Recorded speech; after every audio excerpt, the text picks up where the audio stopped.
Outlander Season 7 will be here before we know it, and we're looking at characters who could return.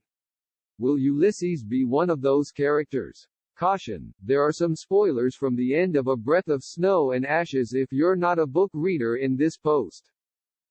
Ulysses. Colin McFarlane did an amazing job bringing this character to life. He's much more likable in the show than he is in the books.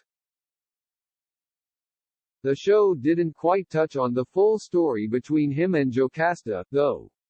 In A Breath of Snow and Ashes, we learn that Ulysses is more than Jocasta's seeing-eye dog. He is her lover, and they'd been having a 20-year affair. Jamie isn't happy to hear about this, but he is happy that Jocasta got some sort of happiness after marrying for duty every single time. This affair storyline wasn't included in the show. In Outlander Season 5, Ulysses killed Forbes to save Jocasta and then had to leave. He had been a free man all this time, but he chose to stay with Jocasta because he loved her. There was no indication of her returning that love in the series. In the end, Ulysses left with Lord John Grey to England. This is a change to the books where he leaves for Virginia to fight as a free man in the Revolutionary War. There is another part of his storyline that hasn't been used in the show just yet.